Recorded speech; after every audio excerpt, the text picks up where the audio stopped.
मातृपितृ पूजन दिवस म्हणून ओळखला जाणारा पालकांचा पूजन दिवस 2007 मध्ये आसाराम बापूंनी व्हॅलेंटाईन डेला पर्याय म्हणून सुरू केला होता।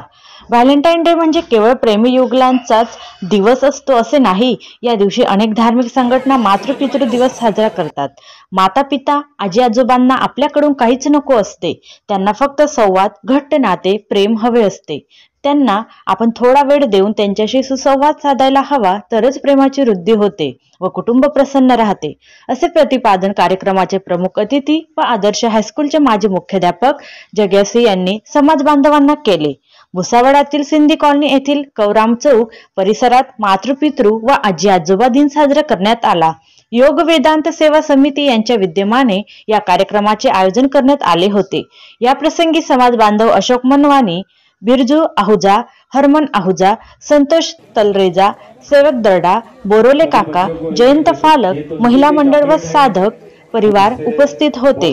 प्रसंगी लहान बाल गोपालांनी मातापित्यांचे पूजन करून नागरिकांचे लक्ष वेधले। मातृपितृ दिन हा केवळ मनोरंजनाचा भाग नाही, तो आपल्या मातृसंस्कृतीचा भाग आहे, आपल्या संस्कारांचा भाग आहे। मातापित्यांविषयी कृतज्ञता व्यक्त करण्याचा हा दिवस आहे। ज्येष्ठ मंडळींकडून ज्यांनी जीवनात बिकट परिस्थितीवर मात करून संसार करताना संस्कारमय जीवनाचे रहस्य कसे जपले याचा अनुभव युवा पिढीने घ्यावा, असे प्रतिपादन कार्यक्रमाचे प्रमुख अतिथी व आदर्श हायस्कूलचे माजी मुख्याध्यापक जग्यासी यांनी समाज बांधवांना केले। Bureau report, Mahanews 19 Bhusawal.